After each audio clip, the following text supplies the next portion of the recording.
السلام علیکم ناظرین، امید کرتے ہیں کہ آپ سب لوگ خیریت و عافیت سے ہوں گے۔ ناظرین، مولانا عبداللہ سالم چترویدی صاحب نے اپنے استاد محترم حضرت مولانا ارشد مدنی صاحب دامت برکاتہم العالیہ کے تعلق سے کیا کہے ہیں، آپ ان کی اسپیچ کو مکمل سنیں۔ ساتھ ہی ویڈیوز اچھی لگے تو لائک شیئر ضرور کیجیے گا۔ اگر ارشد مدنی بولتے ہیں تو سچ بولتے ہیں، ان کی بول میں اور ان کی آواز میں کوئی چھوڑ نہیں، ان کی آواز میں کوئی غلط فہمی نہیں۔ اور کون ہے مولانا؟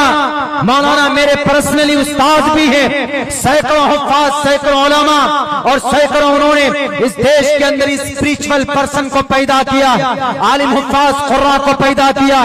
مولانا ارشد مدنی کوئی ایسی ویسی ہستی کا نام نہیں، بلکہ ان کے والد محترم فریڈم فائٹر سوتنتر سینانی، جنہوں نے انگریز کی آنکھوں میں آنکھیں ڈال کر یہ بات کہی تھی کہ انگریز تو مجھے ڈراتا ہے، میرے سر پر جو سفید رنگ کی پگڑی ہے یہ پگڑی نہیں بلکہ یہ کفن ہے۔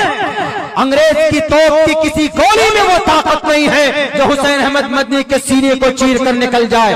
اس کے بیٹے کا نام ارشد مدنی۔ اگر پٹنہ کے گاندھی میدان کے اندر مولانا ارشد مدنی صاحب دامت برکاتہم العالیہ وقف ترمیمی بل کے تعلق سے گفتگو کرتے ہوئے کہا کہ میں بہار میں چندر نائیڈو بابو سے بات کروں گا۔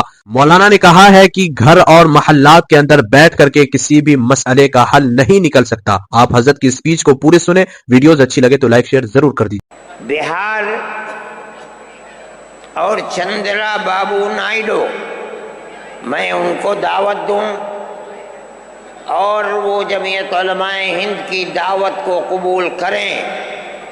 مسلمانوں کے جذبات اس مسئلے سے کتنا جڑے ہوئے ہیں، وہ اپنے بنگلوں میں، بالا خانوں میں اور اسمبلی کے ہالوں میں بیٹھ کر کبھی نہیں سمجھ سکتے۔ اگر وہ عبرت اور نصیحت لے سکتے ہیں تو آج مسلمانوں کا یہ جم غفیر انہیں بتا سکتا ہے کہ وقف ترمیمی بل اور جو حالات ملک میں پیش آ رہے ہیں، مسلمان کا دل و دماغ کیا سوچ رہا ہے اور کس طرح ان حالات کو اپنی آنکھوں سے دیکھے۔ صدر جمعیت علماء ہند مولانا محمود مدنی صاحب دامت برکاتہم العالیہ نے اس بہن کو آپ کی عدالت کے کٹہرے میں بیٹھ کر کے بہت ہی بہترین جواب دیا ہے کہ صحیح بات ہے، خدا کے سامنے صرف ہمارا سر جھکنے والا ہے، باقی سب کا ہم دل سے رسپیکٹ کر سکتے ہیں۔ خدا ایک ہے، انہی کے سامنے سر جھکنی چاہیے، انہی کے سامنے عبادت کرنی چاہیے۔ آپ ویڈیوز کو خوب غور سے سنیں، ویڈیوز اچھی لگے تو لائک شیئر ضرور کریں۔ اسلام کہتا ہے کہ خدا کے سامنے ہی جھکنا چاہیے، ہم اتنا تو کہہ دیتے ہیں کہ خدا کے سامنے ہی جھکنا چاہیے، قرآن ایسا بھی تو کہتی ہے کہ ہر ایک پہ خدا دیکھنا چاہیے، تو ہم ایک قدم آگے کیوں نہیں بڑھتے؟ میرے کو غالب کا یاد آتا ہے کہ مسجد میں بیٹھ کے پینے دے مجھے شراب، یا پھر وہ جگہ بتا جہاں خدا نہیں ہے، تو سورہ نمسکار کر لینا چاہیے۔ اصل میں تھوڑا آپ کنفیوژن ہو رہا ہے آپ کی بات سے۔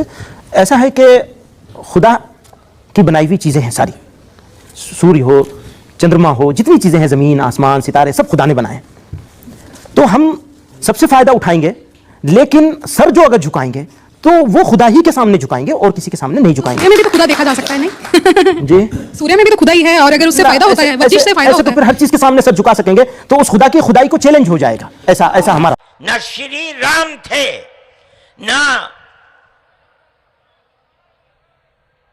برہما تھے، نہ شیو تھے۔ جب کوئی نہیں تھا تو سوال پیدا ہوتا ہے کہ منو پوجتے کس کو تھے؟ کوئی کہتا ہے کہ شیو کو پوجتے تھے، لیکن ان کے پاس علم نہیں ہے۔ بہت کم لوگ یہ بتاتے ہیں کہ منو کچھ نہیں تھا دنیا میں، وہ اوم کو پوجتے تھے۔ میں نے کہا اوم کون ہے؟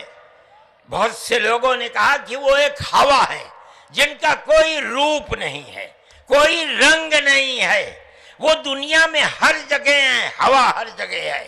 انہوں نے آسمان بنایا، انہوں نے زمین۔ میں نے کہا کہ ارے بابا، انہی کو تو ہم اللہ کہتے ہیں۔